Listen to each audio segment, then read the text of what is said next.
semuanya, aku Safira. Di sini aku bakal ngebahas tentang keamanan dan pengendalian sistem informasi. Pertama-tama aku bakal ngebahas apa sih yang dimaksud dengan keamanan dan pengendalian itu. Keamanan adalah kebijakan, prosedur, dan pengukuran teknik yang digunakan untuk mencegah akses yang tidak sah, adanya penggantian, pencurian, serta kerusakan fisik pada sistem informasi. Pengendalian itu adalah metode, kebijakan, dan prosedur untuk menjamin keselamatan aset-aset organisasi. Ibaratkan seperti kita memiliki laptop yang berisikan data-data privasi kita yang tidak ingin kita bocorkan kepada publik, sehingga kita harus mengendalikannya dengan memasang antivirus, menggunakan password, dan sebagainya. Sistem itu bisa bersifat rentan dikarenakan datanya bersifat elektronik, serta adanya ancaman-ancaman dari faktor teknis, faktor organisasional, faktor lingkungan, serta faktor keputusan manajemen yang buruk. Ancaman umum yang biasanya terjadi itu berasal dari internet, wireless technology, serta dari malware. Internet itu merupakan jaringan publik yang besar sehingga terbuka bagi siapapun, dan seringkali terjadi penyalahgunaan. Wireless technology atau Wi-Fi merupakan jaringan yang terbuka dan tidak aman, serta mudah disusupi oleh hacker. Sedangkan malware adalah suatu program yang dirancang dengan tujuan untuk merusak dan menyusup kepada sistem komputer, di mana mencakup virus, worm, trojan horse, dan spyware.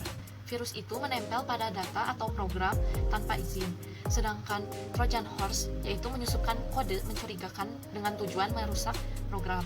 Sedangkan spyware itu memasang secara sendiri untuk melihat penelusuran web pengguna dan memunculkan iklan. Subbab baru yaitu hacker dan cybervandalisme, di mana ada 4, yaitu spoofing, sniffer, DOS attack, dan distributed DOS.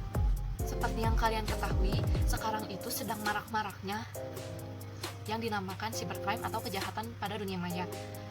Nah, sebenarnya cybercrime itu ada 3 jenis, yaitu identity theft, phishing, dan click fraud. Identity theft, di mana penipu berhasil mendapatkan informasi pribadi yang penting yang digunakan sebagai penyamaran yang mengatasnamakan korban. Yang kedua, itu ada phishing, di mana phishing itu adalah kegiatan membuat situs web palsu atau mengirimkan pesan yang hampir mirip dengan pesan yang dikirimkan oleh perusahaan yang sah, di mana nanti korban akan mengirimkan data informasi pribadi yang penting. Terakhir ada click fraud, di mana seseorang atau program komputer dengan curang mengklik sebuah iklan online. Jika keamanan bersifat rentan atau lemah, maka akan mengancam internal organisasi. Kerangka pengaman dan pengendalian itu terbagi menjadi 3, yaitu penilaian risiko, kebijakan pengamanan, dan memastikan keberlangsungan bisnis. Lalu yang terakhir itu ada penanggulangan untuk mengatasi masalah. Ada 8 teknologi dan perangkat pengamanan. Yang pertama itu ada teknologi autentikasi yang menjadi akses sebagai kunci utama di dalam organisasi. Kedua itu ada firewall, di mana firewall itu adalah kombinasi antara hardware dan software yang mengendalikan arus lalu lintas jaringan yang masuk dan keluar. Lalu yang ketiga itu ada network, di mana network itu adalah perangkat yang selalu aktif melakukan pemantauan yang diletakkan di titik-titik paling rentan untuk mendeteksi dan mencegah adanya penyusup. Lalu yang keempat ada antivirus, yaitu memeriksa adanya virus komputer yang ada di dalam sistem dan drive komputer. Kelima adalah mengunci jaringan Wi-Fi, di mana kita itu bisa membedakan jaringan bersama dan jaringan privat.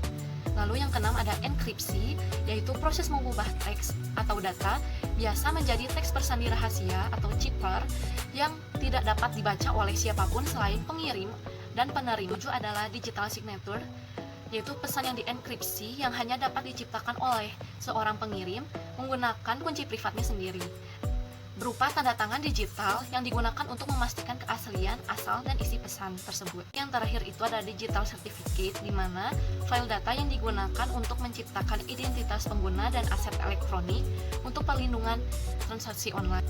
Sekian video dari aku, makasih buat kalian yang udah nyempetin nonton video ini. Aku sangat-sangat berterima kasih kepada kalian. Semoga kalian dapat balasannya dari Allah SWT. Dan semoga hari-hari kalian menyenangkan, selamat menjalankan ibadah puasa, dan tidak terasa lagi bentar lagi lebaran. Maaf banget bila aku banyak kesalahan kepada kalian. Video ini juga aku banyak banget kesalahan dalam pelafalan. Aku sangat-sangat minta maaf kepada kalian. Terima kasih dan sampai jumpa.